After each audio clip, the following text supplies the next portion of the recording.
Hi viewers, welcome to our channel. ప్రస్తుతం మనతో పాటు ప్రముఖ political analyst and social activist Krishna Kumar గారు ఉన్నారు. వారితో ఒకసారి మాట్లాడదాం. మేడం నమస్కారం. మేడం వైఎస్ షర్మిల గారు అండ్ వైఎస్ సునీత గారు వీళ్ళిద్దరు కూడా మొన్న మీట్ అవ్వడం జరిగింది కదా. అయితే దీని వెనుక రకరకాల ఊహాగానాలు అయితే వినిపిస్తున్నాయి. అందులో ఒకటి, వీళ్ళిద్దరూ కలిసి జగన్మోహన్ రెడ్డి గారిని అరెస్ట్ చేయించడానికి ప్లాన్ చేస్తున్నారు అన్న వార్తలు కూడా వినిపించాయి. మరి దీంట్లో వాస్తవం ఎంత ఉంది? మరి జగన్మోహన్ రెడ్డి గారిని అరెస్ట్ చేయించబోతున్నారని అంటే ఇది మీకెలా తెలిసింది? ఇది కొన్ని వార్తాపత్రికల్లో రావడం చూస్తున్నాం. ఓకే, అంటే ఒక కొత్త నాటకాన్ని తెరదీస్తున్నారని వైసీపీ వాళ్ళు అర్థమైపోతుంది. ఇప్పుడు వీళ్ళిద్దరు కలిశారు. అక్క చెల్లెళ్ళు కలిస్తే ఏం భూమండలం బద్దలైపోద్దా? ఆకాశం ఏమైనా భూమి మీదకి వస్తుందా? రాదు కదా. అసలు వీళ్ళిద్దరూ కలిసి అరెస్ట్ చేయమంటే చేసేసే వాళ్ళు ఉన్నారా? వాళ్ళిద్దరు ఎంత? వాళ్ళిద్దరి బలం ఎంత? అసలు మీరు 3500 వాయిదాల్ని తప్పించుకోగలిగిన శక్తి సామర్థ్యం మీకుంది. కోడికత్తి సీనుని 5.5 సంవత్సరాలు బెయిల్ లేకోకుండా జైల్లో ఉంచే సామర్థ్యం మీకుంది. వైఎస్ వివేకానంద రెడ్డిని ఎవరు చంపారో తెలియకముందే నారాసుర రక్త చరిత్ర అనగలిగేంత తెలివితేటలు మీకున్నాయి. అవును. అలాగే సిబిఐ ఎందుకో దూకుడు పెంచి అవినాష్ రెడ్డిని అరెస్ట్ చేస్తాను అంటే అరెస్టుకి సహకరించకుండా హాస్పిటల్లో నాటకాలు ఆడిన చరిత్ర మీకుంది. ఆ తర్వాత ఏదో ఒకరోజు సిబిఐ కోర్టులో లొంగిపోవడము, ఇమ్మీడియట్గా బెయిల్ రావడం. ఒక మనిషిని సాక్షాత్తు గొడ్డలు పెట్టి హత్య చేయడానికి ప్రేరేపించిన వ్యక్తికి, 8వ నిందితుడిగా ఉన్న వ్యక్తికి బెయిల్ దొరికింది, అరెస్టు అయ్యారు, బెయిల్ దొరికింది. కానీ కోడికత్తి సీనుకి అక్కడ ప్రాణాలు పోలేదు, ఏమీ కాలేదు.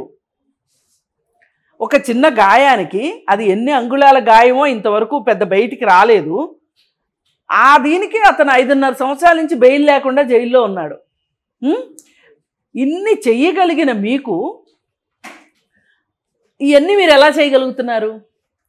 చంద్రబాబు నాయుడిని అరెస్ట్ చేయించి ఆ కేసు మీరు ఆధారాలు సమర్పించలేక 350 కోట్లని, 181 కోట్లని, 29 కోట్లని మార్చుకుంటూ మీ అడ్వకేట్ జనరల్లు, మీ సిబిఐ వాళ్ళు, రకరకాల వాళ్ళతోటి మీరు ఎన్ని కుప్పిగంతులేశారో చూసాం కదా.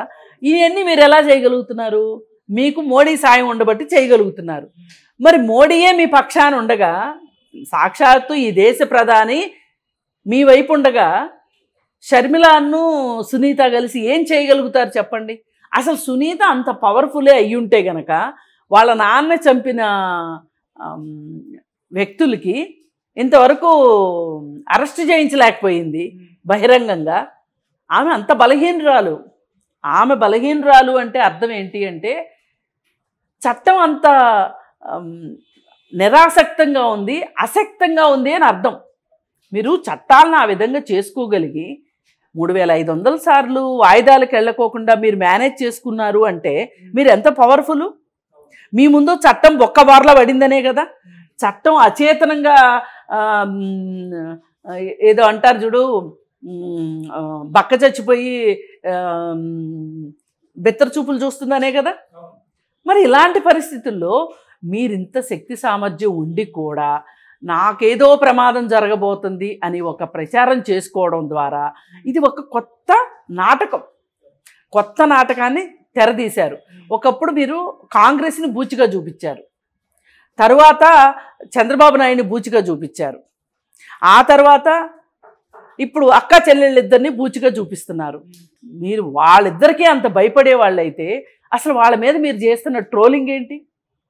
జాతీయంగా, అంతర్జాతీయంగా, స్థానికంగా చేస్తున్న ట్రోలింగ్ చూస్తే ఎవరికైనా తల తిరగదు.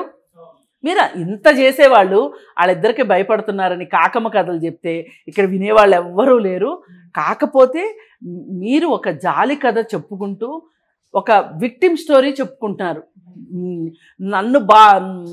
నన్ను నుంచోనివ్వట్లేదు, నిలబడినివ్వట్లేదు, సొంత చెల్లెళ్ళు అయ్యుండి వాళ్ళు అని చెప్పుకోవడం అనేది ఏదైతే ఉందో, ఎవరైనా అమాయకులు ప్రజలు ఉంటే వాళ్ళతో ఓట్లు వేయించుకుంటానికి ఈ నాటకానికి తెరదీయడం తప్పితే వేరే ఏమీ లేదు. ఇలాంటి నాటకాల్లో కొంతమంది పాత్రదారులు సూత్రధారులు బయటకు వచ్చేస్తున్నారు. వైఎస్ రాజశేఖర్ రెడ్డి గారి సిస్టర్ ఒక ఆవిడ పేరు విమల అనుకుంటా, వైఎస్ విమల. ఆవిడ మత ప్రబోధకురాలుగా ఉంటారు.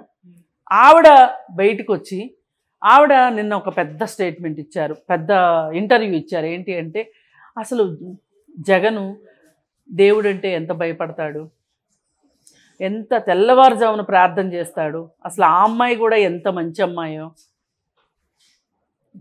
భారతి వాళ్ళిద్దరూ కలిసి తెల్లవారుజామున ప్రార్థనలు చేస్తారు అని చెప్పుకుంటా వచ్చారు. అని ఆవిడ